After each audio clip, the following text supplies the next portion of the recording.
Без воды любая земля Средней Азии – пустыня. Ничего на ней не вырастет, кроме верблюжьей колючки да саксаула. Но с гор, с тающих ледников, текут быстрые реки и ручьи. Однако земля в этих местах камениста и неприветлива к земледельцу. Проще заняться скотоводством. Однако на территории нынешней Киргизии, восточнее Ферганской долины, вернее в самом ее основании, вокруг города Узген, находится древнейший очаг земледелия, который устроен совсем иначе. По долине, окруженной со всех сторон горами, с востока на запад здесь протекают две реки – Яссы и Карадарья. Воды по этим рекам несутся с бешеной скоростью. Все, что остается людям – помочь воде пройти на особые террасы для выращивания риса. А это рисовое зерно. Таким его собирают с полей. Насколько голодным надо быть, чтобы додуматься съесть вот это? Вы посмотрите на макрофото. Я сам испугался, когда увидел, что попало в объектив моей камеры. Но до наиболее ценной и питательной части этого зерна надо еще добраться. Не все так просто. Выращивание риса – дело очень хлопотное. Множество солнечных дней в году, прохладный воздух и обилие воды подарили идеально подходящий ландшафт для уникального сорта риса, название которого звучит легендой среди любителей плова – Девзира. Говорят, именно здесь, в этих местах, примерно 2000 лет назад появились переселенцы из Китая. Что стало с теми людьми? Ассимилировались они среди местного населения? Сгинули в пучинах истории или вернулись обратно в Китай? Неизвестно. А вот рис, который они привезли с собой и стали выращивать, так и остался. Работа в поле начинается в апреле, а заканчивается лишь в октябре. Но хлопоты не заканчиваются сбором урожая. Снять шелуху можно даже руками, либо при помощи вот этого примитивного станка. Но под шелухой находится еще одна, очень твердая, красного темного цвета оболочка. Эту оболочку можно снять только при помощи шлифовки, либо обрушивания. Во многих странах обрушивают свежий рис, но с девзирой этот номер не пройдет. Ее необходимо просушивать, ферментировать и провеивать до 3 лет. Только после этого ее можно отнести на водяную рисорушку. Посмотрите, как она устроена. Рис кладут в специальные корзины, сверху огромный пест, на котором металлический наконечник с зубьями. Такие же зубья и в корзине. При помощи силы воды песты поднимаются и резко опускаются вниз на рис, таким образом обрушивая оболочку. То, что у меня на руке, именно пудра, оставшаяся от оболочки. Рисовая оболочка может иметь разный цвет. Она может быть белая, она может быть желтая, она может быть красная. Вот как яблоки разного цвета. У девзиры оболочка бывает от светло-розовой до бурой, темно-красной. Только очень крепкий, очень закаленный рис может выдержать такое испытание. Только очень крепкие, очень трудолюбивые люди могут выращивать такой рис, а потом еще 2-3 года ждать до тех пор, пока он созреет и пока его не обмолотят. Иногда в рисе могут появиться камешки. Не обижайтесь за это на рисоводов. К сожалению, выращивать рис становится все менее выгодным. Для цивилизованного экспорта требуется множество документов, сертификатов, а поля маленькие, урожай небольшой. Стоит ли из-за нескольких сот килограммов беспокоиться, хлопотать? Кроме того, изменение климата сказалось на ледниках, которые питают реки. Воды становится все меньше. И как бы ни случилось так, что мы останемся последним поколением, которое имело возможность пробовать это чудо – рис девзира. Хорошо, что в России в недавнее время появился рис девзира националь. Попробуйте его, не бойтесь сложностей.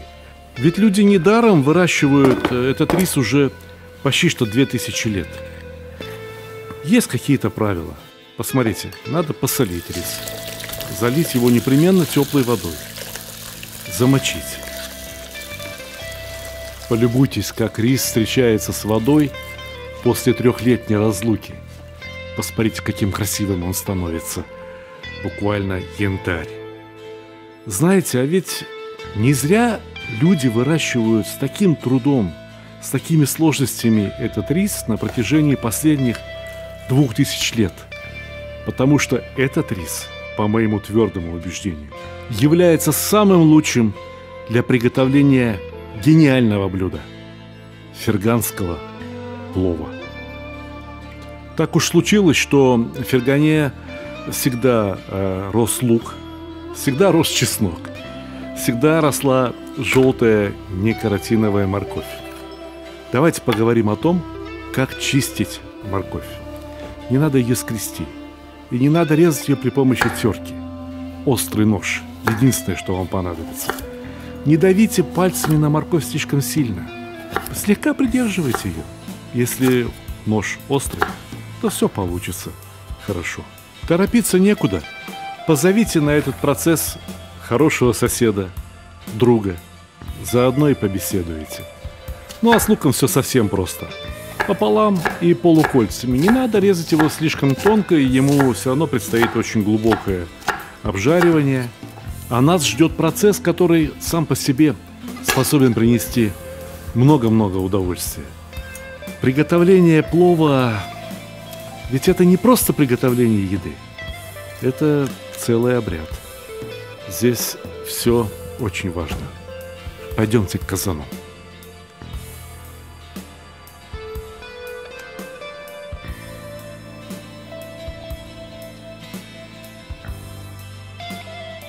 Времена такие пошли особые. Вот подойди к микрофону перед полным залом и скажи раз, два, три. И все, уже кто-то обиделся. 200 миллилитров хорошего растительного масла. Кого-то уже на скорой помощи повезли. Весь в обидах, в истерике. А это у меня 200 грамм хлопкового масла. Сегодня будет рис де взира. Сегодня будет настоящая узбекская желтая морковь, без которой, впрочем, вполне можно обойтись. Но не будет курдюка, потому что плов у нас сегодня будет довольно особый. Это будет постный плов. Это будет плов без мяса. Вот я произнес эту фразу и понимаю, что я уже кого-то очень сильно обидел, и что прямо сейчас мне кто-то напишет, что плов без мяса – это каша. Ну, давайте мы об этом поговорим позднее. Но с самого начала я хотел бы рассказать, почему я взялся готовить постное блюдо, подходящее для православного поста. Я взялся готовить это блюдо вовсе не потому, что некоторые комментаторы обращаются ко мне с просьбой. Вот сейчас пост идет, и дайте нам, пожалуйста, рецепты постных блюд. Я бы хотел обратиться к этим людям. Пост вы держите не для меня, не для окружающих. Вы пост держите для Бога. Бог уже знает, что вы поститесь. Поэтому сообщать об этом всем вокруг не надо. И если во время поста вы заботитесь только о том, чтобы еще поесть без мяса, но так же вкусно, как с мясом, то это блюдо не для вас. Это блюдо я готовлю для тех, кто искренне верит, и для тех, кто понимает, что пост на самом деле событие не гастрономическое, не кулинарное, а прежде всего духовное. И ничего не поделать, так уж исторически сложилось, что любимый светский праздник, Новый год, приходится на время поста. И многие люди любят этот праздник, они привыкли встречать Новый год, но вот здесь пост как раз. И как же быть? Вот таких людей я готов выручить с огромным удовольствием. Посмотрите, мы обжарили лук. Точно так же, как если бы мы готовили плов с мясом. И сейчас просто пропуская вот это слово «мясо», пропуская этот ингредиент, мы закладываем морковь. Я вам одну историю расскажу. Мы с друзьями в молодости находились в дальней поездке и остановились на ночлег в одном доме. У нас с собой был очень хороший рис де взира. Был лук, была морковь, было растительное масло, а вот мяса не было. И других продуктов тоже больше не было.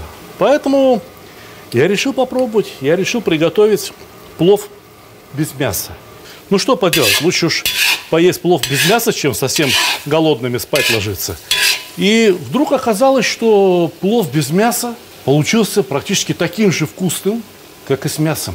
Более того, вот берешь ложку риса, моркови, пробуешь, и невозможно понять, было там мясо или нет.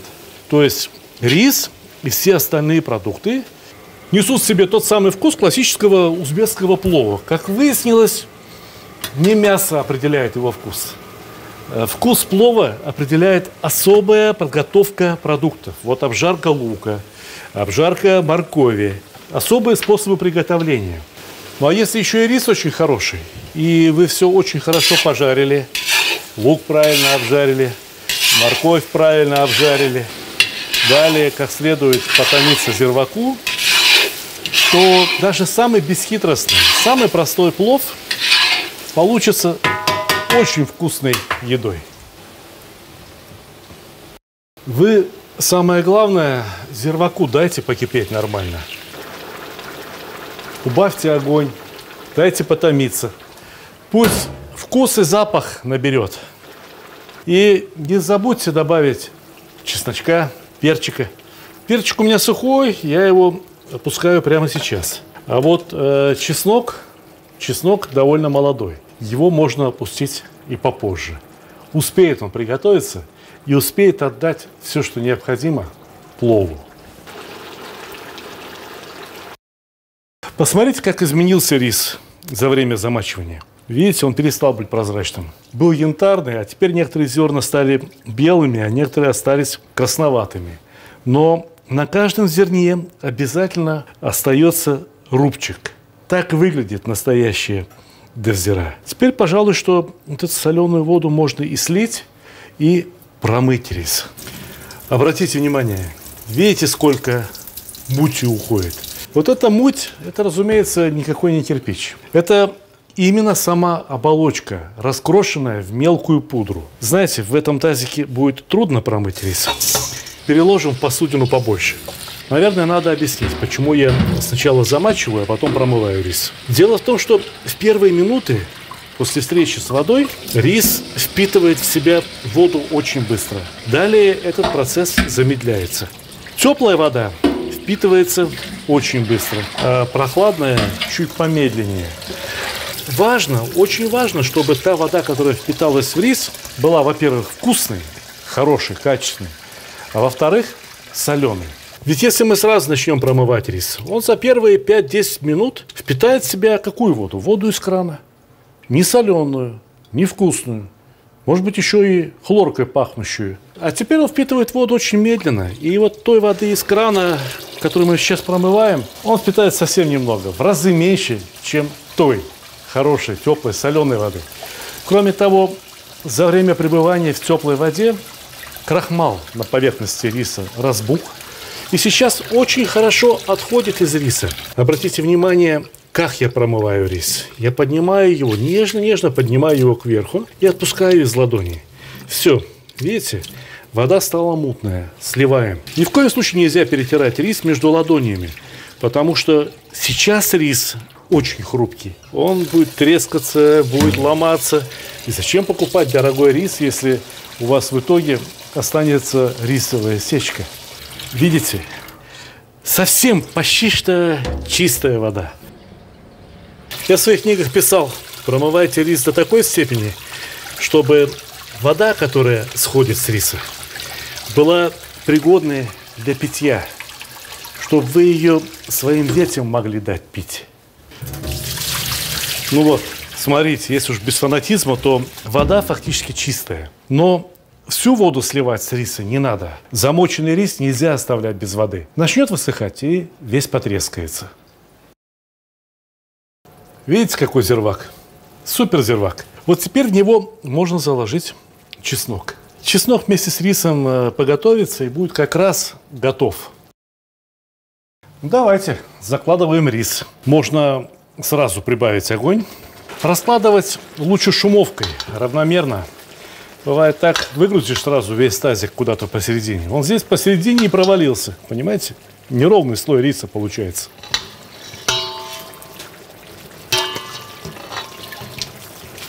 Не лейте слишком много воды сразу. Посмотрите, вот чуть отодвинул, видите, сколько еще воды? Пусть рис впитает эту воду, потом посмотрим, какой он.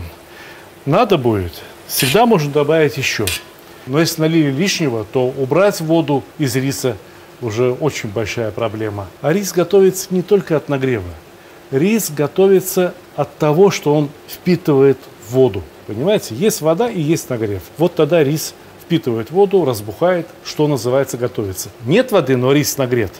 С рисом кое-что происходит, но не разбухание, не разваривание. Смотрите, тот рис, что снизу, да, он сейчас контактирует с водой. И, понятное дело, напивается быстрее. Вон он какой уже. Вырос как. Переворачиваем, перелопачиваем, стараясь не задевать нижние слои. Вот сейчас пловом пахнет, ничем иным. Вы попробуйте, вот в одном казане пожарьте лук и морковь, залейте воду, да? Положите сюда чеснок, перчик. И в другом казане жарьте мясо. Пожарили и долили туда воды. В общем, все то же самое, что происходит, когда мясо готовится в плове. И понюхайте, откуда будет пахнуть именно пловом. Не от мяса. От мяса, конечно, будет пахнуть готовящимся мясом, но это будет слабый запах по сравнению с тем, который будет выходить от казана с морковью, луком, перцем и чесноком. Этот рис может питать еще очень много воды. Кипяток. Подливаем, разумеется, кипяток. Нальете холодную воду и остудите рис. При температуре 74, 76, 78 градусов происходит клейстеризация крахмала. Понимаете? Поэтому рис постоянно должен быть горячим. Поэтому надо, если подливаем воду, то непременно кипяток. Чем ближе к концу приготовления, тем осторожнее воду надо лить. Может быть, в конце достаточно будет наливать по 50 грамм, по 30 грамм. Вот буквально по ложке, по две добавляешь воду и доводишь рис до наилучшей кондиции. Что такое наилучшая кондиция риса? Когда он полностью готов, да? Когда его можно раздавить между пальцами, но он не размазывается по пальцам.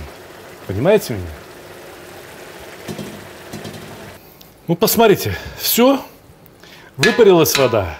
Можно проверить, можно просто взять шумовкой, да, и отвести немного, посмотреть, что там. Убедились, что на дне воды практически не осталось. И рис хорошо готов. Он сейчас и мягкий, и видите, какой он сыпучий.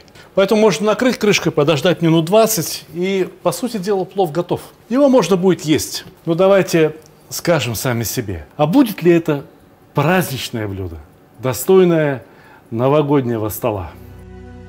Пойдемте, я вам что-то еще покажу. У меня есть замечательная идея. Я понимаю, мне сейчас скажут, Сталик, кого ты хотел удивить? Такой плов мы и сами уже научились готовить. Ну и что без мяса? Что удивительного в этом плове?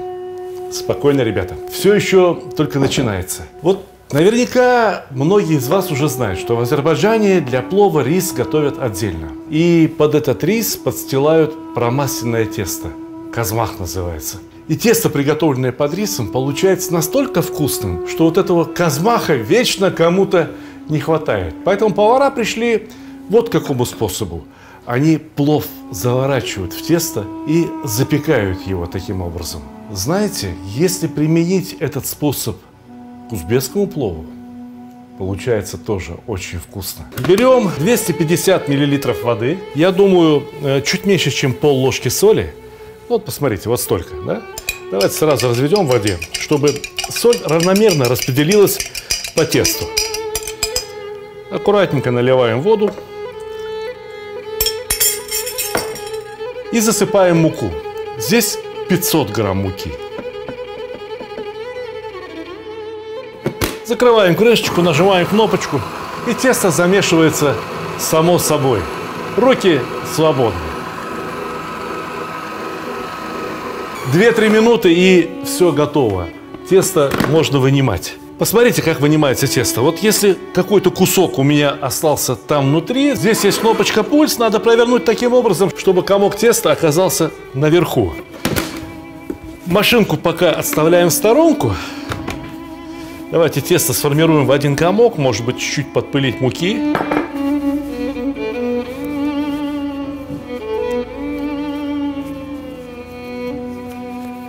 Тесто убираем в пакетик, чтобы не высохло. И пусть полежит на столе. Оно отдохнет и станет немножко пластичнее и мягче. А мы тем временем должны заняться маслом. Есть один секрет узбекской кухни. Вот особый вкус создает именно масло, в котором обжарили лук. Посмотрите, как я обжарил лук. Практически до темно-красного цвета. Но сам лук нам не понадобится. Нам понадобится только растительное масло, которое уже как раз вот ароматизировано так, как надо. Которое пахнет Узбекистаном, которое пахнет солнцем.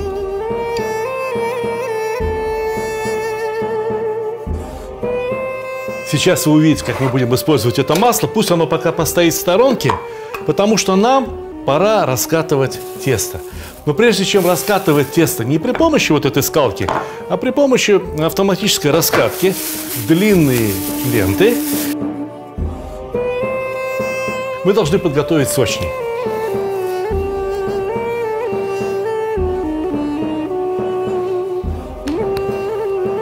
То есть заготовки под лепешечки примерно одного и того же размера.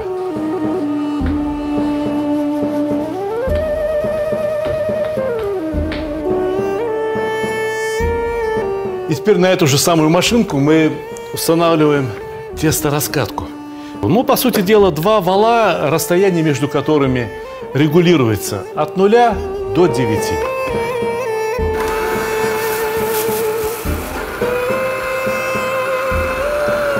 Сложим напополам.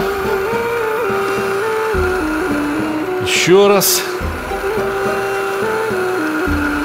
То есть, что мы сейчас делаем? Когда мы его складываем пополам и прокатываем между валами, то мы его практически вымешиваем. А теперь постепенно я устанавливаю расстояние все меньше и меньше, пока мы не получим толщину листа такую, как нам надо.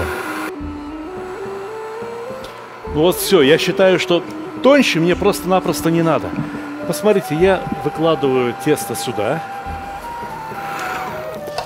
а сам беру валик, чистый малярный валик. Разумеется, им никто никогда не красил стены, да? И смазываю тесто этим самым маслом. Можете сделать это и кисточкой, я не знаю, можете сделать это как угодно еще, но смысл в том, чтобы тесто было довольно равномерно покрыто маслом. И сворачиваем этот кусочек раскатанного теста в рулетик. Пусть лежит. Давайте следующий кусок теста.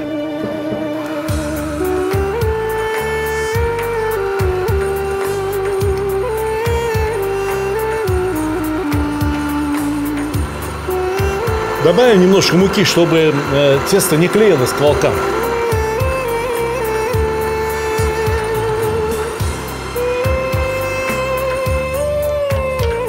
И повторяем всю процедуру. Смазываем и этот лист теста маслом. Все, кто знакомы с тюркской кулинарией, все, кто не понаслышке знают узбекскую кухню, азербайджанскую кухню, возможно, даже и киргизскую кухню, уже понимают, что я собираюсь сделать. Я собираюсь сделать то, что в этих кухнях называется котлама. Котлама – это лепешки из слоеного теста.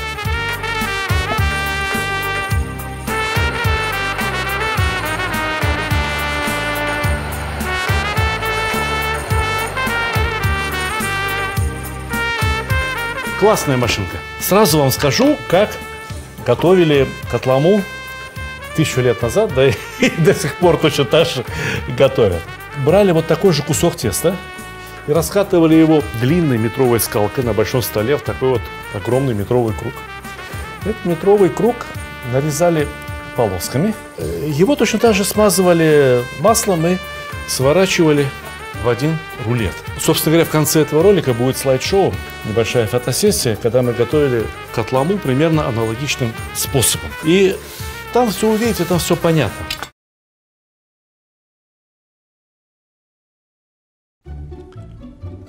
Самый лучший подарок – тот, который приносит радость и удовольствие. Особенно если речь идет о мужских удовольствиях.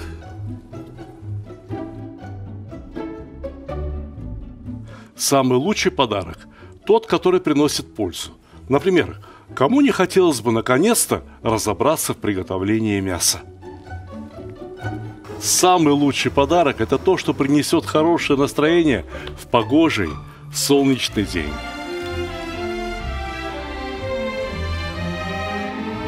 Самый лучший подарок – тот, что способен научить чему-то полезному и вкусному, ведь казан на кухне, как рояль в оркестре.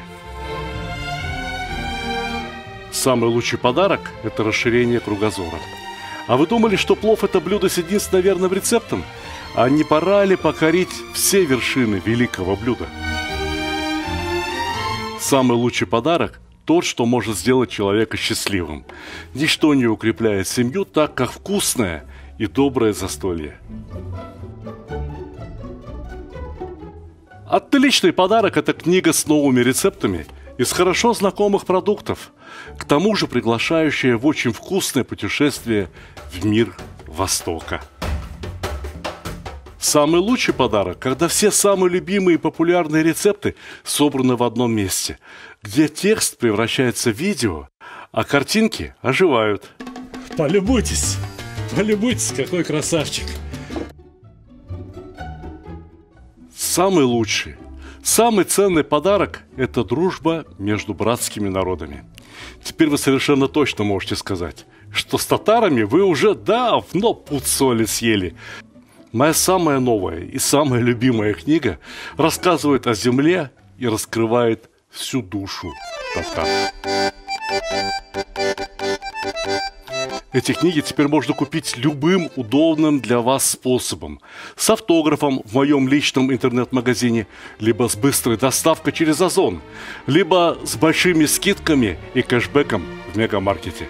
Ссылки в описании к ролику, а также в верхнем комментарии. Я разделил вот эту довольно крупную бобину на два неравных куска. И теперь мне их нужно придавить, и пускай постоят.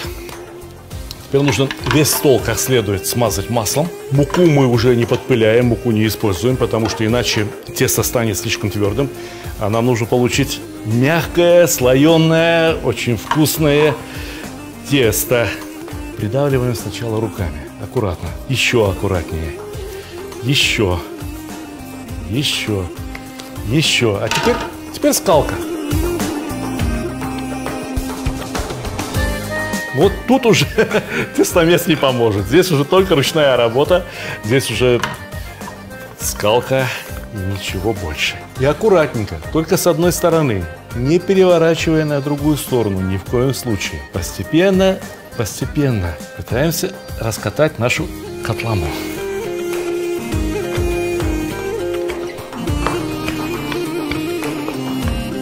Масло не жалейте, добавляйте масло и не беспокойтесь вот за жирность. Имейте в виду, что мы сегодня готовим практически постное блюдо, то есть без мяса. Но калории это все равно нужны, тем более, что пусть оно и постное, но при этом праздничное. Вы уже поняли, да? Вы догадываетесь, как мы будем использовать это тесто? Мы в это тесто завернем плов. Но для того, чтобы это было сделать удобно, нам необходима какая-то миска. Можете взять какой-то подходящий по размеру казан. Можете взять какую-то даже кастрюлю, неважно. Толщина самой утвари здесь не важна, не имеет значения абсолютно никакого. Самое главное, надо сейчас смазать ее маслом. И обратите внимание, она у меня лежала на холоде. Сейчас поймете для чего. Смазываем масло. Масло в холодную миску моментально застывает. И присыпаем миску кунжутом. Видите, кунжут прилип к маслу.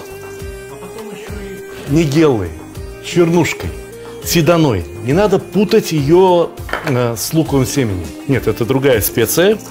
Очень вкусная и тоже очень характерная для узбекской кухни. Вот знаете, да, лепешки присыпают вот этой седаной и вот этим кунжутом. Миска у нас готова, но миска мне нужна для того еще, чтобы примериться. Так, для того, чтобы этот лист теста как раз уместился в миску, нам надо его раскатать еще. Видите, тесто, смазанное маслом, полежало немного, да? И стало податливее, раскатывается легче, то есть оно немного отдохнуло. Тот же самый принцип, по которому лагман растягивают. Но теперь вот что. Мы теперь с вами будем готовить много лагманов. Мы теперь с вами будем готовить очень много блюд из теста, потому что всевозможные пасты, лагманы, это все очень вкусная, очень хорошая, домашняя, недорогая еда. И поэтому инвестиции в вот такое устройство, я думаю, вполне себя оправдывают. Ну, давайте попытаемся свернуть. Сейчас увидите, для чего. Без скалки не поднимешь такое тесто, оно порвется. А сейчас вот посмотрите, видите, как улеглось прямо так, как надо.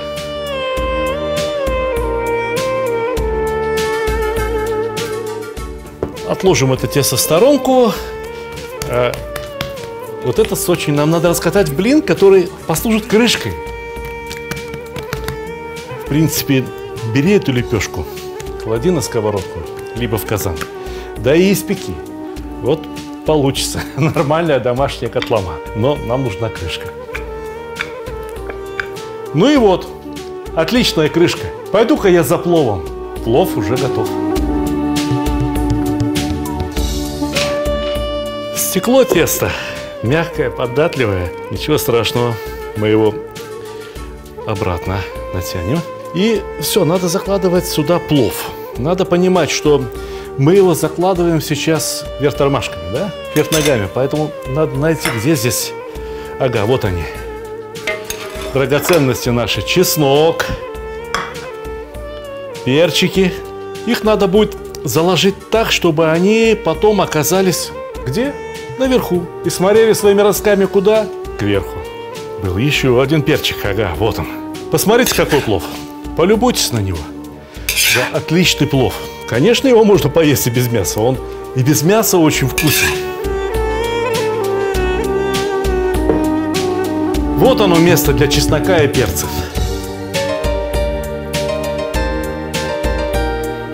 Знаете, обычно на такой плов я беру кило 600, кило 700 риса. Вот эта чашка, в которую мы сейчас плов укладываем, она 7-литровая. То есть 1 килограмм риса, даже без мяса, дает примерно 4 литра плова. Ну, а если с мясом, то понятно, что будет где-то 4,6-4,7 литра. Вы это соотношение должны учитывать, когда будете готовить. Какая у вас посуда? Измерьте ее. Это же очень просто, но важно, чтобы посудина была заполнена пловом до отказа. Не хочется, чтобы и лишнее оставалось, правда? Смотрите, какой расчет. А? Математика. Сильно трамбовать не надо. Ну а теперь плову крышка.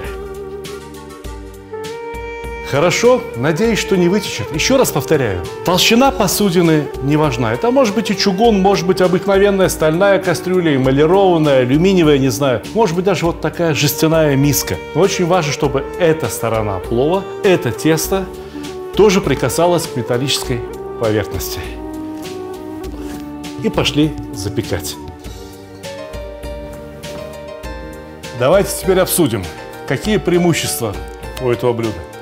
Во-первых, я вам точно скажу, что из-за вот этого слоеного теста плов получается вкуснее. Хоть ты его готовь с мясом, хоть без мяса, но из-за теста рис становится вкуснее. Во-вторых, посмотрите, если вы готовите обычный плов, а к вам приходят гости, то немножко обидно получается. Гости за столом, а вы вон там, возле казана. С этим пловом все наоборот. Ты сделал все заранее, приготовил, поставил в печь. Причем в печь можно поставить хочешь на 2 часа, хочешь на 4 часа. Я вам даю схему. 160-170 градусов в печи, плов будет готов за 2 часа. Если градусов 140-150 в печи, плов будет готов за 3 часа. А если в печи будет 130 градусов, то надо держать часа 4. И после этого он получится либо вот таким, либо чуть более румяным. Все зависит от регулировки печи и времени. Третье преимущество. Этот плов очень красив. Посмотрите, вы приносите его на стол, никто ничего не понимает. Все думают, что это за пирог такой. Или, может, это кулич такой испекли на Новый год, да? Мало ли, как хозяин чудит. А вы никому ничего не говорите. Вы берете надрезаете тесто лепестками и вскрываете его. И тут вот тут начинается. Вот тут ваш триумф. Вот тут ваш несомненный успех как кулинара, как хлебосольного хозяина. Осталось решить один вопрос. Как мы будем называть этот плов? Вот азербайджанские пловы в тесте называются, кто говорит шах-плов, кто говорят хан-плов. А я этот свой плов называю атахан-плов. Вот те, кто знает тюркские языки, не знаю, там от татарского начиная, заканчивая азербайджанским, они вам скажут: ата – это отец, а хан – это хан. Кто-то самый старший среди отцов. Как это сказать по-русски? Не знаете? Если говорить по-русски, то переводится это другим словом. Может быть, не всем понравится, но вы выбросите глупости из головы. Послушайте меня. Этот плов, если называть по-русски, то надо его называть словом патриарх. Потому что, да, вот он, падре, да, отец, арх, самый старший. То же самое, что, ух, как горячо. То же самое, что в тюркском атахан.